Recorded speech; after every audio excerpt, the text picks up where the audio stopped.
Eh? Oh, non, il y a encore un niveau qui est boé.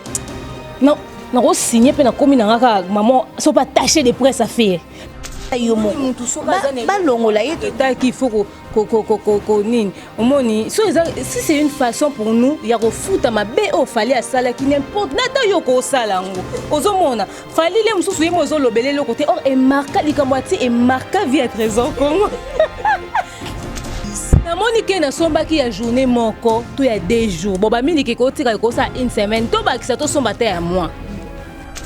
Dolo kanga kanda moko na mutema. Aussi un règlement des comptes non si au bloc c'est que les gens voient et puis parlez-nous de la progression de l'artiste.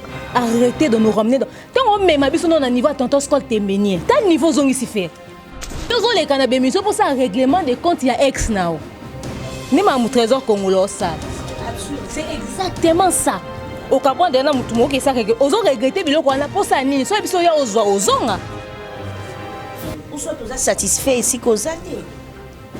Kasi te so mosa na aza anda kwa libala komo beta lisolo ya esika utaki. C'est kaza bien te sikaza. Aza muto bengana libala. Le trésor congolo eza kutu ya za besoin ba gérer te. Yo fo ba naza nani na kati ya jet set. Par rapport à place on a occupé, est-ce que maman on ça les à niveau nanga?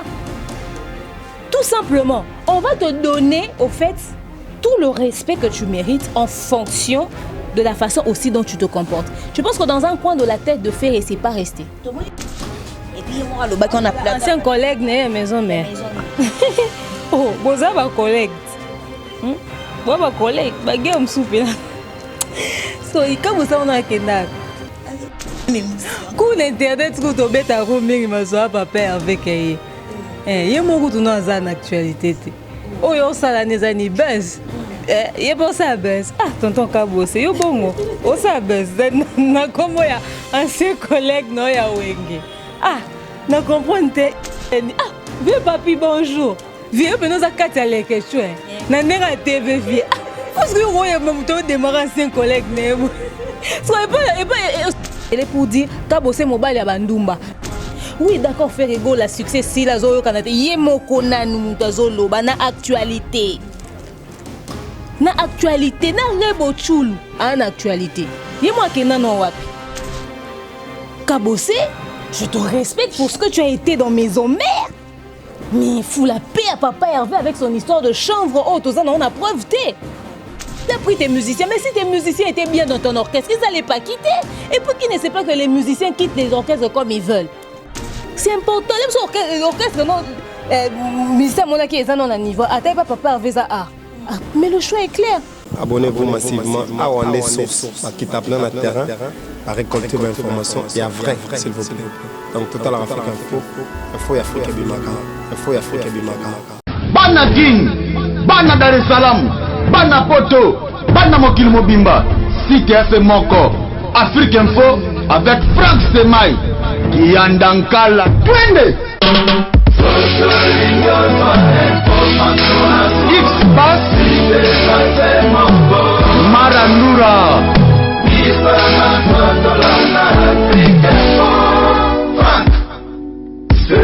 Mesdames et messieurs, très heureux de vous savoir très nombreux devant vos postes téléviseurs, vos tablettes. Mesdames et messieurs, c'est avec un grand, un immense plaisir que je vous présente cette très belle émission, mesdames et messieurs. Merci pour votre fidélité, votre confiance sur notre chaîne Afrique Info. Merci parce que vous vous abonnez massivement, vous continuez toujours à vous abonner, vous partagez, vous commentez nos émissions en même temps. Merci en retour, nous vous disons merci. À continuer de vous abonner, faites aussi abonner les autres qui ne sont pas encore abonnés. Merci à tout le monde. Merci comme ça à Yawili Mouchen qui est scotché en ce moment pour nous suivre. Merci à José Moulumba, le plus beau, le plus élégant de la ville de Birmingham, qui est maintenant là scotché, blondé, en train de nous suivre. Sans plus tarder, comme d'habitude, j'aime vous emmener des invités du jour. Aujourd'hui, je sais que demain, Niang Moukousi à Talo, avec lequel on va développer des tout sauf de week. Il y a ça rapidement, analyse bien, elle parle bien. Alors, donc, après moi, réflexionner par rapport à Marambo qui a circulé ces derniers temps, acoustique à pas Hervé maquilleur, en tout cas, Ayo qui a bonné. Bissonga dan Ayo qui ont déjà c'est bien, Pépé Lambeto, Papa Hervé, félicitations, coup de chapeau. Et l'autre, on a posé un ondé yango, on a Papa Hervé, amour vando, salelo, romo boy. Amour vando, salelo, moi, c'est ce qu'on veut. Voilà, Franck Semaï du Souka, Maïle Sadik, merci à toi pour la prise de vie. Merci, Papa n'a rien dit, hein, l'héritier du trône. Merci. Voilà, Demer Nyangi, bonjour. Bonjour Divine, bonjour na Afrique Info Mobimba. Merci na mino po boyambinga lisusu. Et bon confinement na bato baza confiné et surtout mes sincères condoléances na famille à Maître Payo à Tikibiso pe na artiste nyonso sur la communauté congolaise. Vraiment nous sommes de cœur avec vous. Tous les Maître Payo Oyo à Sepelisa Biso hein malos aussi au bala na noté na bala na tika Maître Payo na nanyo soko bala na yo soko zaki jeune okola na Kinshasa oye banzembu wana. Vraiment, Maître Payo a été pour beaucoup dans la comédie, la communauté Nabiso, à Tiki Biso, admis pour la grande artiste en Boka Nabiso, ça c'est vrai. Et pas ces arts que tu as les bien dit. Un, quand tu as confiné, deux poisons liban en Boka. Soka Zaki na Kinshasa, stade des martyrs, nga Zalawana, Bisonio Sotonia Tozawana parce que Azal wa icône, tu vois. Mais bon, nous avons baïbi pour un sali qui m'a ramené ça dans ma boye et mon lit mon épée manakimia. Ce que le gouvernement a mis quelque chose comme d'habitude, il a mis ça pour les artistes ou aussi dans la famille demain parce que tu as dit que Mambouya, Mbongo, Bakopesaka et comme on peut ça moins bien famille, séparation comme une famille qu'on soit na qu'on bunde et après mon tokufa au monde que famille nae bakolela ka et bapesi biso mbongote famille papa baki retient un compte bloqué et tout machin.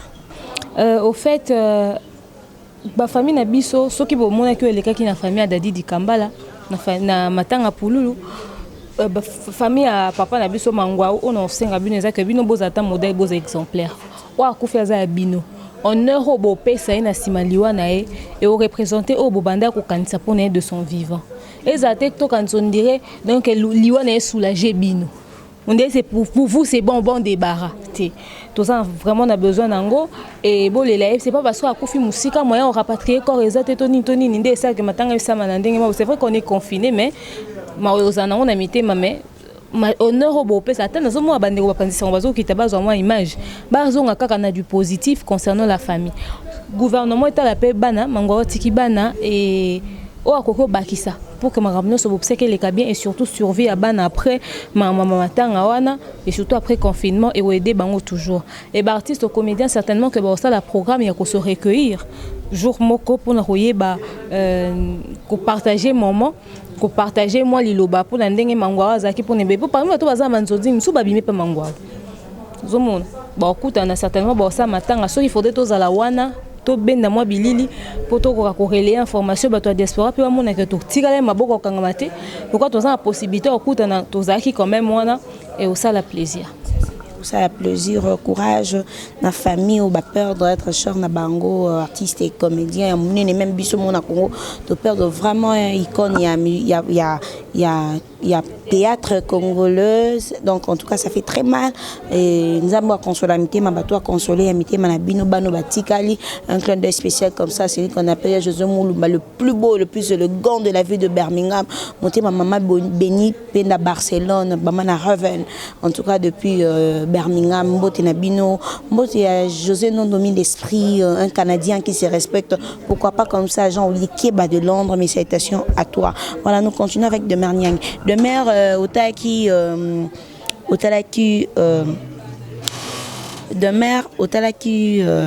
lobby acoustique, il y a papa Hervé Gola, et Bimaki. Je pense que tu avais regardé. Oui, j'ai suivi. Natalaki vidéo, il y a acoustique, il y a papa Hervé. Faire Gola Jésus de nuance, la meilleure voix d'Afrique. Le padre. En tout cas, félicitations à Papa Hervé, félicitations à l'artiste on a vu se faire égola. Nazo ko fina au téléphone pour n'engena zongele sous mon sous image wana ban wana parce que niveau Papa Hervé qui na biso ezaki au saranate level n'endenga au saranate vraiment il faut na zonga penda na vidéo wana parce que vous savez quand quelqu'un a une belle voix il a une belle voix. Quand quelqu'un sait chanter, ça c'est sûr. On voit qu'il a bossé, qu'il a travaillé ce live. On lui dit coup de chapeau. Il a donné à la communauté congolaise, surtout à tous ces fanatiques, toutes les personnes qui aiment sa bonne musique. Et bateau au paix, il y a des cultures moussousou. Au balingara biso, se retrouver. C'est pas parce que certaines chansons ont été chantées en lingala que c'est pélité. Non, la musique reste la musique. La musique n'a pas de langue. et ndenga memeli biso penze loko apesi wana na kati ya acoustique wana, je lui dis coup de chapeau, vraiment félicitations naie, et ça l'a mis très bien, au-delà même de nos attentes bien entendu, à continuer. Bon, ceux qui souffrent bête là, parce que selon mon soit bon, et ça a énormément plaisir, et bateau bakoza na possibilité de partager, et ça y a Instagram, et ça y a YouTube, partager pena ba lien live wana pour na ba bazar en retard, ba ko là parce que toi na plus d'1 million d'habitants. Donc vidéo n'est qu'aussi non 1 million et aussi non 500 000. C'est ça qui va dire belé no batali live wana te. Faut partager ba base connaissance ya contenu wana parce que il a fait de la très bonne musique. Ma fan, papa Hervé Gola, ma fan, il a fallu pour ma fan, il a hérité Watanabe. Allez-y, beaucoup, t'en as pas, beaucoup, t'en as YouTube officiel. Donc, faire Gola officiel sur beaucoup, tu vois, pour partager, parce qu'il y a acoustique, il y a danger. Qui sont 2 heures pour notre talent, car papa Hervé Gola, coup de chapeau, artiste, musicien, beaucoup en tout cas, Nika Boroni, le padre. Voilà, nous avançons avec Demer Niangi Demer. On dit papa va comme si Jean Monquerie à artiste belé hein. Non, c'est mon kené. On t'a que mission sous tes papi mboma babika place plateau on dit qu'il y a un locali ba problème papi mboma papa Hervé on dira comme si Jean Monquerie à te belé parce que tout monde y a bossé à l'équipe d'émission papa mboma en disant que ba F mo komi balem te vendre connait surtout talibien ils a fallu na faire mais ces derniers temps fait rigole fallu pour pas nim tazoko azan à level donc papa Hervé Azan et l'autre côté, elles ont pour ça, musique, t'es qu'à tatou, et belé, diamba, et belé. Puis, en disant ce genre de truc, la télévision, je trouve pas qu'ils ont mal. Et puis, pour un artiste, il y a un beau cannabis, même s'il prend du chanvre, même s'il filme du chanvre. Est-ce que c'est quelque chose à sigir, à Belango, tout le monde en parle et tout? Non, bah, faire, F, on va faire. N'a fallu. Pas besoin de comme on est maintenant F. Mais il y a Kabosé et il y a Pénor le Bela fait rigoler. Et puis moi le bac on a plein ancien collègue né maison mais oh boza ba collègue ba collègue ba game soupe là so il Kabosa on a kenda oh azali on les connaît coup internet coup to beta ko mingi mazo papa avec ye mo ko na za na actualité oh yo sala nezani buzz il pense à buzz. Ah, tonton Kabosé, yo bongo. O sa buzz. Na comme ya ancien collègue no ya wenge. Ah, na comprendre te idée des aleni. Ah, vieux papi bonjour. Vieux pe nous a kati ale question. Na nenga TV vie. Ah, parce que yo ya même to démarrer ancien collègue né. So pas règlement de compte tout maramo bandaka et pas vieux papi. Donc on na fona na hôtel émission papi mboma mingi. Pourquoi la chaîne na nga lobelaka mambo bato. Abonnez-vous à Demeure officielle. Abonnez-vous à Demeure officielle. Tu as ta vie privée, tu as ta vie à réseaux sociaux. On a bien on a réseaux sociaux na yo loba. Donc il faut chaque dimanche na landango par hasard mais faut na comme concentrer na émission avec oui, faut na comme en tout cas Kabosa Kamuseka. Vie na pas sur mot TV Kabosé mais quand même il faudrait qu'on se dise non, ça c'est au fait c'est aller loin en fait, c'est dépasser même la limite de la normale. Vous savez, vous pouvez être en guerre. Moi, j'ai toujours dit, j'ai pas besoin d'insulter quelqu'un quand j'ai des arguments que je peux présenter comme ça. Vous voyez, ça c'est atteinte même à la vie privée de la personne. Il y a des gens qui prennent du chanvre, de la drogue, etc., etc. Mais quand ils le font en privé, ils le font en privé. Si tu l'as déjà vu fumer ça en privé, mais régler ça en privé, s'il n'a pas mis ça devant la caméra, c'est que c'est une partie de sa vie qu'il ne veut pas exposer aux gens. Rien ne nous dit qu'il fume vraiment du chanvre. Pourquoi venir en parler à la télé? Pourquoi venir en parler à la télé? On dirait qu'il y a un règlement de compte. Règlement de compte, oui, c'est normal. Musicien. Mais ce n'est pas un problème. Parle-nous de ça. Parle-nous de ça. C'est un père de famille, au fait. Tu vois? Ces gens, aujourd'hui, par exemple, si quelqu'un avait rencontré Kabosé avec des putes en route, et cette personne s'assoit à la télé pour dire Kabosé Mobile ya Bandumba. Lui, il a des enfants. Ça va lui faire quoi? Dans son honneur même, ça va lui faire quoi? Tu vois? À un moment donné, il y a des limites qu'il faudrait avoir. Oui, on peut être en guerre, on peut être au niveau, il y a la clash, mais quand on connaît la limite, il y a des limites à ne pas franchir. Il y a des limites à ne pas franchir. Quelqu'un qui n'a jamais fumé de l'herbe, quelqu'un qui n'a jamais fumé un joint devant la caméra, s'il le fait en privé, ça fait partie de sa vie privée, c'est une partie de sa vie que nous devons respecter. Oui, d'accord, faire égaux la succès, si la zoyo kanate, yemoko nanu tazolo, na actualité. Na actualité, na rebo chulu, en actualité. Yemo akena no wapi. Na comprenez tout mon mutumo boy azoyo kana ku te mon na monde de musique na guerre la musique oyo kate moi ça leçon morale la bat beta. Au moins, c'est le qui débat qui commence à clasher les gens. Oh, c'est le tu as quoi sur le marché? Moi, Nzambi Nzembe, l'hymne national n'est pas c'est Léo. Moi, ça va clasher tout. Référence, Nzambi Nzembe. C'est pas normal. Tu peux pas pointer quelqu'un du doigt pendant que toi-même, tu n'es même pas dans le 1 quart et à carré naï. Tu vois, quand je dis carré naï, c'est-à-dire, net ibo, bah, la affaire ego, bah, finga ke mikonyos, mais bah, la affaire ego. Moi, quand on va finga ke na bah, lobele mikonyos. Na minute toto c'est émission toto comme ka bosser na miniature. Na nenga mabete ça polémique té, ça clash té. Moi je dis ce que je vois, tu vois. Il y a des ces noms on a roti en miniature té. Na roti na titre té. Pour ne ver que na ota na mate, faut qu'on a comme eyindi ba popoli mutua wa, tu vois. Neti ba biso boy to sala YouTube té. Je vous dis la vérité, tant bolo ba bino ka ba kombo ba tout tiala ba kombo ya ba tout. Oh, soki to lobeli likamune to tala mana ki YouTube congé. Oh, ngana ko sa musano lukambongo. Ngana lukambongo na moni contenu nebi ke awa so na lobina loba ya boire ya manger na loba te pona yoka bino soni ngana ko na lukambongo. YouTube afuta biso bino bokina na ba bureau bokina kayu biso kayu na biso YouTube. Tu vois? Kabossé, je te respecte pour ce que tu as été dans Maison Mère. Mais il fout la paix à Papa Hervé avec son histoire de chanvre haute. On a preuve té. Moi j'ai des choses que je reproche à Papa Hervé. Quand je fais des émissions, je lui dis entourage, etc., etc. Mais je ne vais jamais m'asseoir sur une chaise pour dire que ce gars-là fume un joint pendant que c'est un père de famille, etc., etc. Il a pris tes musiciens, mais si tes musiciens étaient bien dans ton orchestre, ils n'allaient pas quitter. Et pour qui ne sait pas que les musiciens quittent les orchestres comme ils veulent. Les musiciens quittent. Le mari de Sarah Tola a quitté chez Héritier, il fait sa carrière solo. Est-ce qu'il était prêt pour ça? Il a fait un acoustique, on a regardé. On a vu. Mais quand on voit cet acoustique, on se dit, il n'était pas prêt pour quitter. Il a du boulot. Il a du boulot, mais il quitte pour faire carrière solo. Les musiciens, ça quitte des orchestres comme ils veulent. Comme ils veulent. Et surtout s'ils ne se sentent pas bien. Et aussi, ils se sentent complexés à l'orchestre comme Roboué. À quoi il y a le lot et pas fallait à Zuété. Le pas papa à Zuété. Qu'est-ce que hérité à Zuété? À Talika, n'a pas vu Kabosé. N'a pas vu Lacoste. N'a pas vu Manda Chance. À quel qu'on a sur ma position, ayekoli. Azaka mkem kachima poudre le qui moi journaliste moi internet à 7 mois 500 et permettre à moi visibilité mouké. Allez. Ti tellement ayekoli ayo zongela na orchestre na mususu. Même sous mutakoza un orchestre non mais target na e. Ils orchestre mususu. Azo viser netingane na boy. Na boy na demeure officielle. Yo kasi na minto so RFI est engagé ngepsinga tika demeure officielle. Non, le champ n'est pas clair. Donc RFI. Non kende RFI. To kende sike za ao. Yo so za ao. Non kende sike za ao. Non ka complexe ba demeure officielle c'est vrai que na objectif OK loin mais non que non RFI aya. Pourtant donc RFI expérience dans un niveau dans un kuna. Si on a créé sous demeure officielle mususu. Non mata. C'est important. L'orchestre, non, ministère Monaki est non à niveau. Attends, papa avait ça. Mais le choix est clair. Donc, Bilo Moussousto le baron a médiaté. Le reste de vos problèmes, tu as le droit de te plaindre, mais des choses qui touchent à la vie privée et à la dignité d'une personne, à l'image même de la. Et ça va bloquer aussi maraté.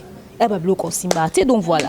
Toujours déplorer l'eau moko na musique na biso surtout papa Hervé to lingité flatterie bato bazam pandi na wana ba ya ou flataka et tout machin en disant tout le monde Diego Milito a sali acoustique a bête acoustique a embi kaka bandi ma papa Hervé et pour autant ma musicien basé belé et en deuxième position to comme moi sinaye avec la télévision na média en train de parler avec papa Hervé saka yemoko moto ayambo ko beta masola kala o ko biso to na posa papa Hervé akoma suna leven o azaka nango paravant wana to na posa nango sukilelo mais apparemment ça flatterie mo boy ba o sala ka ba sai clic mo boy pas flatter papa Hervé de façon que papa Hervé zotika ka trop sima mais est-ce que so to lo bien ko mara ba problème te bango ce ko ba kanisa ba o sa bien ba mo na ba o sa grave le comble c'est que les fanatiques applaudissent ça. Mouton sa référence n'a pas ça moutou bino bon mon important oh photo sa référence na présent na futur à moutou to lu comme to avancer to zongi se kazalaka na minute aza président orchestre na yo c'est la référence à bisika so azaki bien loin point so c'est bien loin point mouton loin kenda ayo pona luka mieux Sarah asalaka ki lèche bot ningo linga sala wana po ba fana faire ba ki s'abonner na chaîne na ye ayebi pona nini alongwe pe rité na mobali ne ma soutenir papa Hervé ba ye ba ke kuna ayebi C'est pas pour rien mon bal na mbika na acoustique ni ba musique à faire rigola.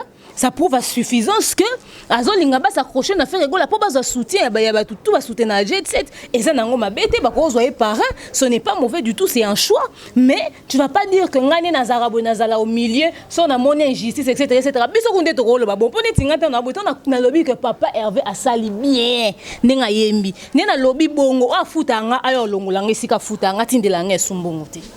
Peut-être non, des fois quand on parle, les gens pensent qu'il y a quelqu'un qui nous paye au fait. Moi, je ne nourris pas ma fille avec l'argent et ma coterie bête. Hein? Parce que l'argent que je fais, c'est pour ma fille. Tu vois? Je ne viens pas faire genre, de donner un semblant aux gens, pendant que dans le fond, je suis très faux. Non. Papa veut ma le corbeau et les renards. C'est trop. Oh, il y a aussi les autres caresser dans le sens du poil, etc. Pour ne pas lui dire la vérité en face. C'est de l'hypocrisie. C'est de l'hypocrisie. Faites-nous des choses normales. C'est que les gens voient et puis parlez-nous de la progression de l'artiste. Arrêtez de nous ramener dans... Quand on met ma bise, on a un niveau à tonton Skol Téménier. T'as un niveau zone ici faire. N'a Skol a changé Moulangine. Moulangine Skol a changé fort. Mais on met un niveau à tonton Skol Téménier. Ah, et puis nous va faire une affaire et bobé télé on m'a beaucoup. Pour nous sang on ma pas si beau. Pour passer un kanda. Hein? Oh, non, comme à un niveau qu'elle n'est pas beau. Non, on signé pour la commune maman, sont pas attaché de presse à faire. Pour le monde débat ça musala bien. Il y a offert là comme on a attaché de presse à faire. Quand ça me trouve même tout na tonton ce que t'embenier, il y a les kaki. Et pour bobé on m'a beaucoup, tout ça n'a passé. Faire ngo bozo moné, mutasali niveau ya kusi kwa saliwana. Yo zongi c'est na temps à moi musala. Ta niveau. Ya. Okozala chef ya bana misala nyonso na ndako mwa boy. Yanda kuno toza chef ya bana misala, azaye chef ya bana misala. Do aleke ba fali ba onoso bazaye ba misala, azaye chef ya bana misala. Les lorsqu'on a parlé na yemo. Faire rigolo azaye chef ya bana misala na ndako ya Kofi, faire rigolo azaye chef na ndako ya bana misala na ndako ya Wera. Na loba no siko bongo. To mosko to na lobi bongo bato banini fi ya manka faire respect trop. Ba bosa na nyonso na lobe ni bande. Bolinga vérité te bolinga bato ba kosa abino, bokeska ba kosa abino. Boken. Flatterie wana to boy. Faire rigoler beaucoup à nous donner. Bon, t'as niveau acoustique à Betty. T'as niveau acoustique faire à Betty. Caboronina, papa Hervé. Senti papa Hervé. Alors, mais ma personne là-bas. Bois le couteau. Ah, vous savez, bah le couteau. Pardon, bah le couteau. Demain, comment tu gères à ce que, en fait, gérer Trésor Congolo. Trésor Congolo, les gars na TV en parlant de Fally Poupa, obeta masolo ya ti. Ba pesa otite mukolo moko boye, komi kolobelango comme oselango lo kwa problème koleka. Non, eza kwa ko rabaisser susu. Moto oza na ye. Taka lo kwa Ken Piana l'équipe na TV asombele sukali, asomi mateka. On a à se plaindre trop na maman. Ata yo moko. Ba longola ye to qu'il faut ko nini. Omoni, si c'est une façon pour nous, ya ko futa mabe o Fally a sala ki n'importe nata yo ko salango. Ozomona, Fally le musu suye mozo lobele le côté or et marqué likamwati et marqué via Trésor Congo. Qui na sombele nyonso a saucisse. Na moni ke na somba ki ya journée moko, to ya 2 jours. Bon ba mili ke ko tika ko sa une semaine, to ba ki sa to somba te à moi. Pendant mon niveau. Do yo kanga kanda moko na mutema. O sa règlement de compte na aussi obilo ko lia. Bilo musu na TV za bilo ko lobela te, ya bilo ko lobela te. Ato moni ngane na boy. So non ça les pas na yo règlement de compte na ngana mutu mususu non ça ngoté par rapport à niveau oyo pesinga, tu vois. C'est vraiment malheureux Trésor Congolo. La prochaine fois, en tout cas il faut Trésor Congolo eza kutu ya za besoin ba gérer te. Yo voye banaza nani na kati ya jet set. Par rapport à place on a zo occuper, est-ce que maman on ça les à niveau nanga? Tout simplement, on va te donner au fait tout le respect que tu mérites en fonction de la façon aussi dont tu te comportes. Je pense que dans un coin de la tête de faire, c'est pas resté. Tout le monde est très les cas qui est pas Vincent tu dis en disant que mambo a ça qui est privé donc ce qui a le bien mambo jet set état libre mais tout le monde a trésor congoloana tout le monde audio moi bima que je crois babi mutumo le babi mon a ken te ken na boma ken na manike ba boma mama biro na bango donc ba ken puis na ba comme même ba référence ya makamsus na mama bon faire on ba tu non ken puis na référence ndeni ken na sala na victime te ken aka type mo alinga fali lo ba mama fali na TV oh bazwa mutu mo yona ngwaza non directeur en marketing et pas fali ne ba ta mamboleka neti ngabo na lobaka oza réseaux sociaux ne ba ta mambo ba tuté ya fali ah ezande papa edi na pesi ombote mobali ya mama nana boduga moni na yebi kutina sola na ser nana boduga na ba ta te ke papa edi ndaza mta marketing merci beaucoup maman nana mais on na ba ta te pour vous dire que ba kanisa na za so pe pour mambo faire soki ya fali na ngata kuna te mais soki kutu yef nani ken piana bazo bakazo bomba makambo F victime déjà dans un orchestre était donc tia bomba makambo wana ata ba defo ya ndenga musika ayebeli ya F victime soit lobela ngote tu vois règlement des comptes yo ozala te ko bala ozala na mwasi musuna mbali na yo ozala na mbali mususu na ndaku na yo abala yo a honora yo ta koza épouse ya mutu légitime na miso ba tout ça tobike divine mwasi ya mutu tel mais yo zo le kana be miso pour ça règlement des comptes ya ex nao ni ma mu trésor congolais ça c'est exactement ça au Gabon dena mutu mo ke ça que ozo regretter biloko wana pour ça nini so biso ya ozwa ozonga ou soit tu es satisfait ici kozate kasi te so mo sa aza anda kwa libala comme obeta lisolo ya esika utaki c'est kaza bien te esika za aza mutu obengana libala mais tozo senga te ba bengana pour oza mo choc makasi a continuer musana mais batika ko sa papa Hervé bientôt boy ni mambo ko sa papa vende to lingite hypocrisie peme na papa Hervé to boy to sana posa artiste na biso amata lisusu makasi ezaka ka esingo na biso ezala toujours bendele ya Congo ni mto mata likolo de manière qui parle un peu de l'affaire Mukuna avec Mukuna to ebi que lorsqu'on parle quelqu'un on appelle quelqu'un évêque donc c'est quelqu'un il doit être irréprochable en réalité de choses mais vu qu'aza il met aza mutu mutazara parfait na mukila za des aka nzamini mutaza parfait mais il fallait aza irréprochable mais le to komona ba vidéo ba sexta pe bimi Nicolas pasteur Mukuna tayo moko o Jean boni de manière en tout cas makambo pasteur Mukuna o esali no soni na ba na nzambe nyoso vidéo comme biso na maboko na oloba yango na répéter mutamto amona vidéo wana interpréter qui on doit comprendre biso to mona ki ayi bato ba yo ba kia montage na éviter so miso na bomba la tabalinese to ndeni même si to mona ki zayi le quoi ya lobby ki zayi te to tie maloba na monoti mais tant ba détail ya o ebime na ba voice ebime na ba sacha ba masuba ba etc.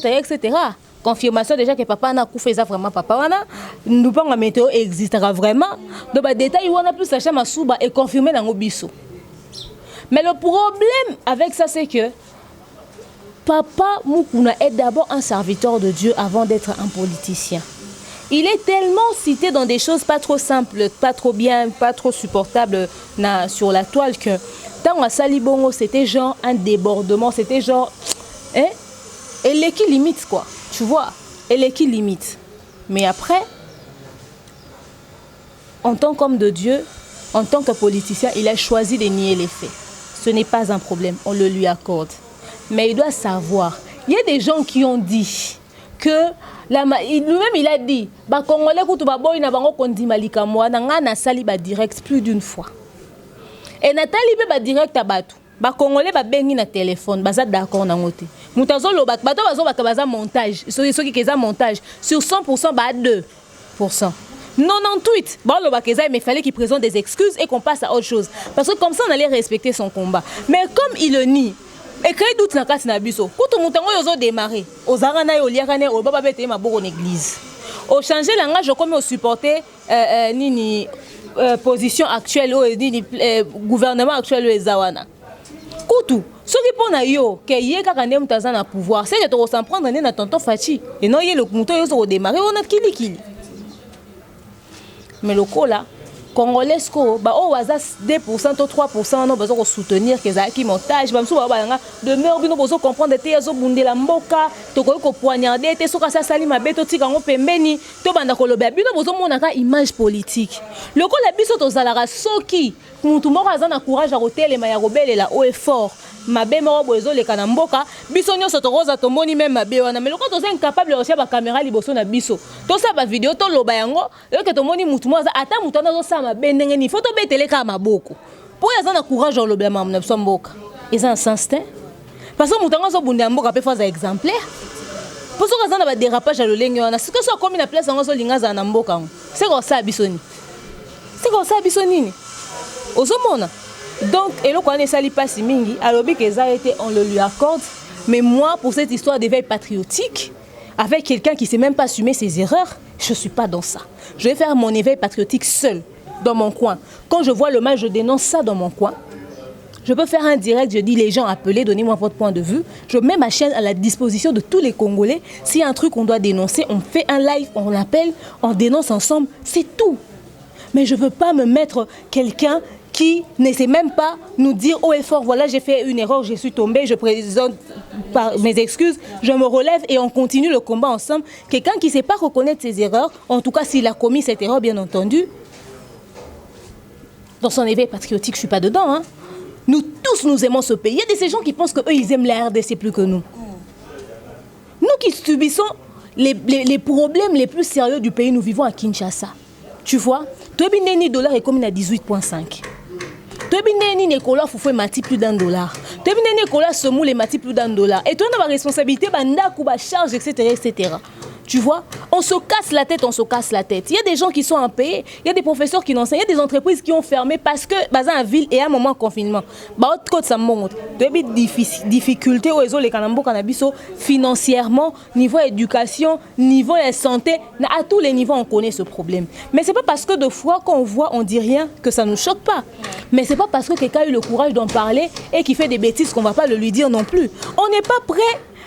En fait, c'est pas au prix de rester, de se taire face à un scandale national comme ça, parce qu'on veut un changement dans notre pays, et à cause de ce changement, on doit aller jusqu'à se taire, à fermer les yeux face à une réalité comme ça. Non, c'est pas à n'importe quel prix qu'on veut ce changement, c'est pas à n'importe quel prix. On peut réussir ce changement tout en gardant notre dignité, notre personnalité, l'honneur même du pays. Et surtout si cette femme est vraiment victime de ce qu'elle dit. On aura comme ça laissé de côté une femme qui est victime de quelque chose, sous prétexte que la personne qui a commis cette erreur est quelqu'un qui se bat pour nous. Mes frères, à quel moment nous réfléchissons en fait? Tu vois? Donc c'est difficile. Après, Dieu seul peut le juger. Dieu seul va le juger. S'il a fait, s'il n'a pas fait, Dieu seul va le juger. Qu'est-ce que tu conseilles à Mukuna, à notre évêque? Parce que le conseiller. Au moins, batum suba kanye komba. Batum suba kansa soba za awa. O ba ba loba nde ngo photo yoka. On est biso na kati na biso lo malamu ko bimate. Le kwa zeve batu ko o de maka sa musena nzambo ko loba bongo te. Siko na sa nini? Na moni na loba te. Tanga zo bundela mboka fa aza passa zo loba azo dénoncer makambuti. Oh moni pe batum susu. Biso to moni likam to dénoncer te. Biso to moni makam to dénoncer te. Te? La vérité qu'on dénonce, c'est comme ça on manque mon respect. Parce que soit ça les penza yango. C'est ça.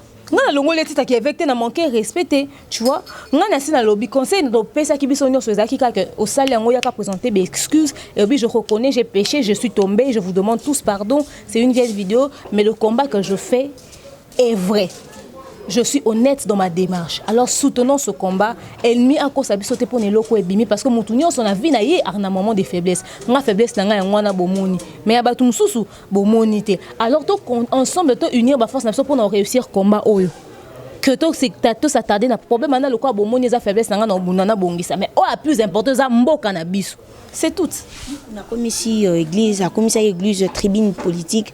Tout le monde maintenant on a prédication de nuance de comment ma politique betela hier, alle betela kabila maboko. To no yo nyo kwa mingi mwana yo le betela kabila maboko.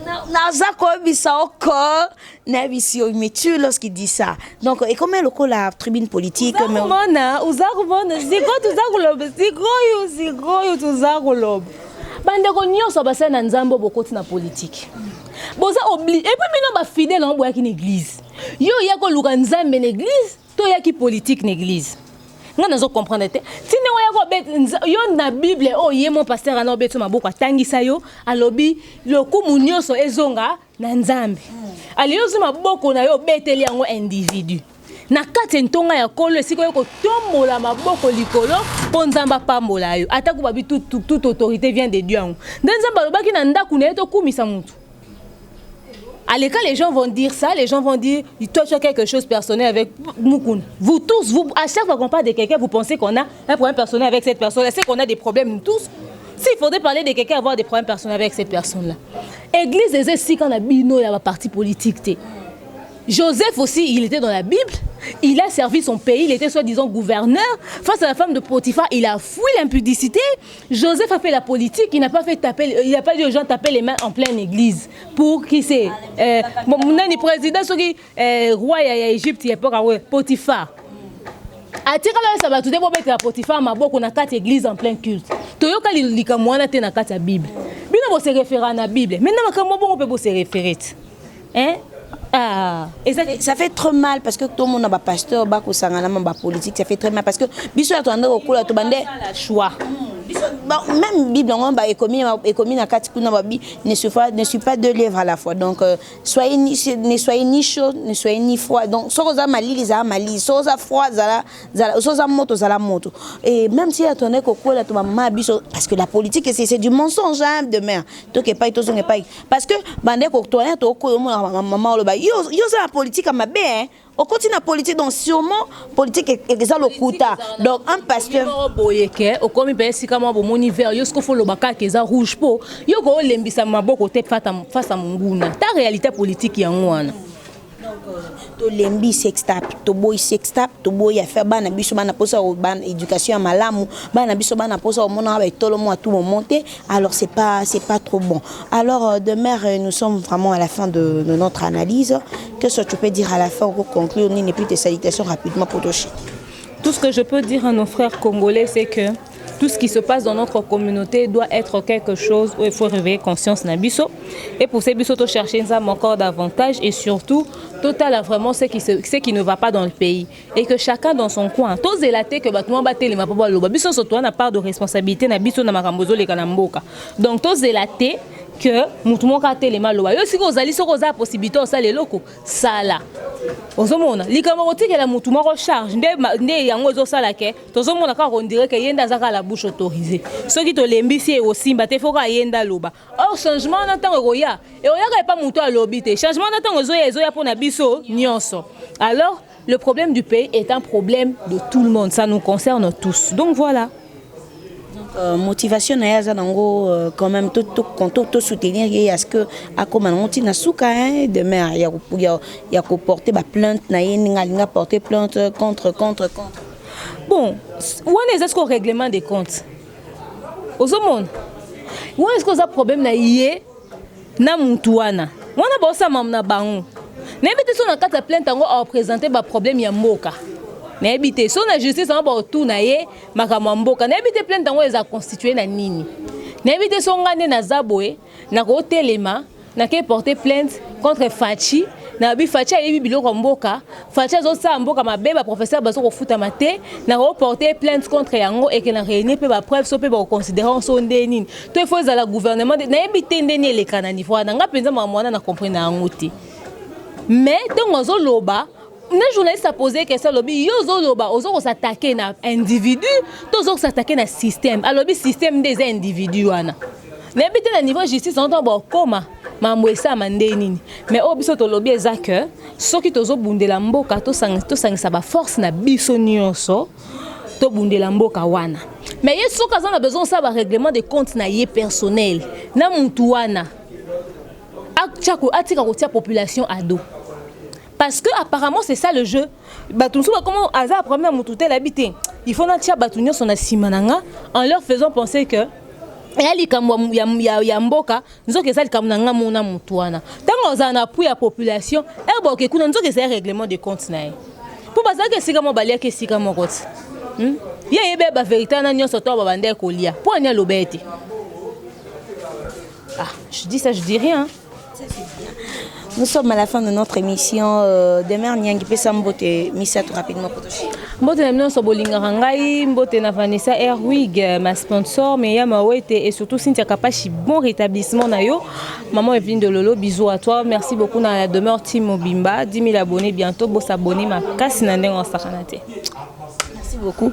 Là, nous sommes à la fin de notre analyse. Merci à tout le monde qui nous ont suivis. Merci à José Moulouma, le plus beau, le plus élégant de la ville de Birmingham. Ma maman béni Barcelone. Maman a revenu. Donc, Bangonde, Baza vraiment, Miaka, Bampaka, et Afrique Info, Baza vraiment toujours pour nous soutenir au biseau. Merci mon vieux. Merci à toi aussi, José Nonobi l'esprit, à Willy Mouchen, les 7 codes mondial. Pourquoi pas à Pirlongadi, Chico Barcelone. En tout cas, de retour, j'étais un peu souffrante, mais non, ça va. Donc, je me suis rétablie en très bonne et forme. En tout cas, on a commis vraiment bien. Zamba Salingolu, merci Nabino. Merci à Maël et Sadik pour la prise de vue. Papa Renédi, l'héritier du trône. Merci à toi. Comme ça, c'est lui qu'on appelle Chaton Colo. Pourquoi pas à Ozengalina. Franck Stéma et d'ici, mes salutations à toi. Steve Kambanga aussi. D'ici là, portez-vous bien. On se retrouve prochainement pour le même plaisir. Bye bye. Abonnez-vous massivement à Wandé Source, qui tape dans le terrain, à récolter l'information. Il y a vrai, s'il vous plaît. Donc, Total Afrique Info, Info Afrique Bimaka. Info Afrique Bimaka. Bana King, Bana Dar es Salaam, Bana Poto, Bana Mokil Mobimba, CTF Moko, Afrique Info avec Franck Semaï, qui en Dankala. Twende!